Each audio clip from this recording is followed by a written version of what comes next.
El 24 de marzo de 1976, en nuestro país, fue derrocada de su cargo como presidente de la Nación Isabel Martínez de Perón. Un nuevo golpe de Estado tenía lugar en Argentina. Entre los militares que llevaron adelante el golpe estaban el teniente general Jorge Rafael Videla, que fue designado como presidente de facto, el almirante Eduardo Emilio Macera y el brigadier general Orlando Agosti. Algunas consideraciones políticas de lo que la dictadura provocó en Argentina. Suspende la actividad política. Disuelve el Congreso. Destituye la Corte Suprema de Justicia. Disuelve los partidos políticos. Interviene la CGT. Interviene la CGE. Se apodera de numerosos organismos del Estado. Suspende la vigencia del Estado docente. Censura medios de comunicación. En medio de la crisis política, económica y social del régimen militar, el 2 de abril de 1982, tropas argentinas recuperaron las Islas Malvinas. El gobierno argentino quería realizar una ocupación no violenta de las islas, estableciendo presencia firme en ellas y provocar que las fuentes diplomáticas británicas tomaran iniciativas para encontrar una solución de fondo sobre la soberanía en Malvinas. La opinión internacional favorecía el reclamo de nuestro país sobre la soberanía en Malvinas. Gran Bretaña solo podía establecer un panorama geopolítico tal que indujera al gobierno argentino a considerar la ocupación militar de las islas como única solución viable. Ante la imposibilidad de poder llegar a un acuerdo, las tropas británicas llegaron al Atlántico Sur y comenzaron las hostilidades. Para la opinión del protagonista del conflicto, fuimos al Consejo de Veteranos de Guerra del Banco Nación. Allí, el excombatiente Ignacio Cepeda nos contó su parte y punto de vista de la historia.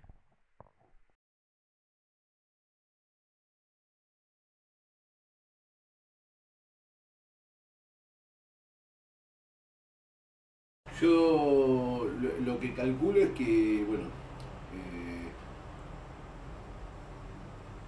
se estableció, había como toque de queda, o sea, a determinada hora ya no podías ir a distintos lugares. Siempre es el día de hoy que sí o sí, yo tengo 3 hijos mayores que ustedes, y muchos no entiendan, ¿no? Pero uno machaca con el tema del documento. Era muy importante. Si no tenías el documento encima, era boleta. O sea, te llevaban en cana en cualquier momento, ¿viste? Y la cana no es la cana de ahora, que quizás te avisen a tu casa. Capaz que pasaba, qué sé yo. Los tipos hacían averiguación de antecedentes y otras hierbas. Eran situaciones complicadas, ¿viste? Porque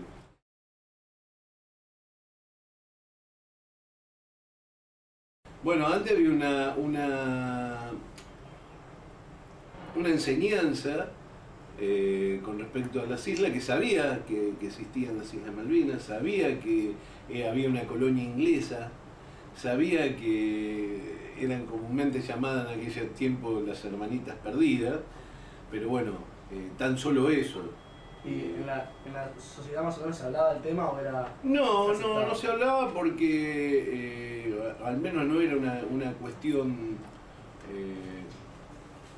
común de hablar de Malvinas, porque hacía muchos años que los ingleses la habían ocupado, tenían una colonia de ellos y bueno, en esa época, hoy lo sabemos, pero en aquella época los Kelper venían a estudiar al sur.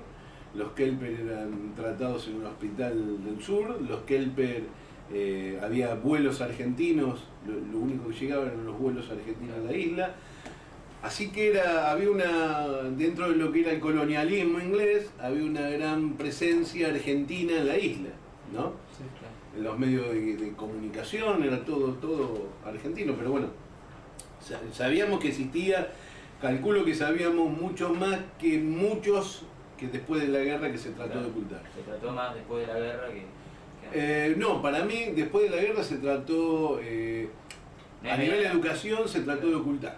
Claro, tal vez no inmediatamente después de la guerra, sino a medida que... Yo pienso que Malvinas se fue instalando gracias a nuestros relatos, gracias a aquellos compañeros que quedaron allá, que nos marcan el camino para seguir sembrando como estamos haciendo ahora. Pero hubo muchos años que el tema de educación no se ocupó de Malvinas, o sea, mis hijos que hoy tienen 22, 20 años, cuando iban a la escuela, sabían de Malvinas por mí y mi entorno, pero no por el colegio. O sea, el colegio, en medio como que la ley de educación se la había dejado de lado, o mejor dicho, la ley de educación trataba como ahora la dictadura militar, Malvinas. O sea, era dentro Malvinas una consecuencia de la dictadura militar y no una parte separada de la misma.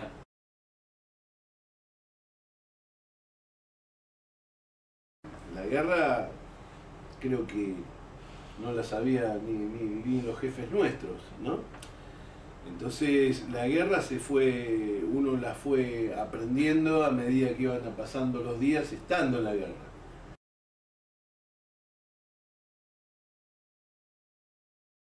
Mirá, la guerra yo la divido en 3 etapas. La primera etapa es de que uno empieza a ir a Malvinas desde el 2 de abril al 1 de mayo. Porque del 2 de abril al 1 de mayo entran a venir los regimientos, entran a venir los cañones, la munición, se empiezan a acomodar en distintos lugares. No muere nadie. Eso fue o sea, la primera etapa. Después del 1 de mayo al 14 de junio empieza el combate. El 1 de mayo ves la realidad de las bombas, ahí empiezan a morir tus compañeros y ves lo que produce los bombardeos. Y después del 14 de junio, que es cuando es la rendición, viene la parte de prisioneros, o sea, por eso yo la divido en 3 etapas y falta la posguerra, ¿no? Cuando volvemos de allá, que es la parte social, ¿no? del tema. El desarrollo más importante para mí de Malvinas fue la defensa que se hizo de las islas con el escaso armamento que teníamos en muchos casos, la escasa instrucción de muchos compañeros, la falta de entendimiento con muchos jefes, y se le presentó la peor de las batallas al Reino Unido y sus aliados. O sea, hay algo que como para que entiendan.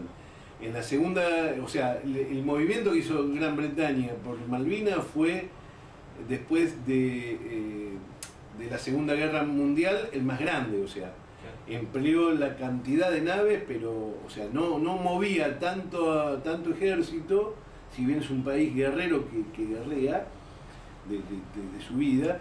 Desde la Segunda Guerra Mundial no utilizó tan poderío para algo.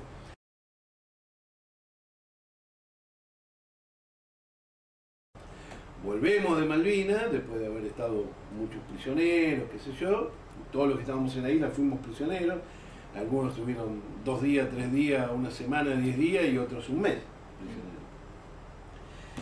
Y la vuelta viene con el problema de el ocultamiento por parte de los militares. Viene el ocultamiento por no decir lo que había pasado, por no decir los errores, la falta de logística que hubo. Entonces es medio como que se ocultó al veterano, y nosotros decimos entramos por la puerta de atrás. Y bueno, a nivel sociedad fue muy duro también, porque hoy por hoy quizás se ha revertido un poco la situación, pero vos hace muchos años atrás decir que eras veterano de guerra o que haber estado en Malvinas te colocaban una estampilla que eras un loco de la guerra, te condicionaba. Las Islas Malvinas no fueron arrebatadas en la guerra. Sin embargo, el sentimiento hacia Malvinas sigue intacto en la gente. El respeto por los combatientes hoy está vigente y políticamente iniciamos debates para recuperar lo que es nuestro. Hoy las islas pueden estar dominadas por los ingleses, pero siempre serán argentinas. Siempre serán nuestras.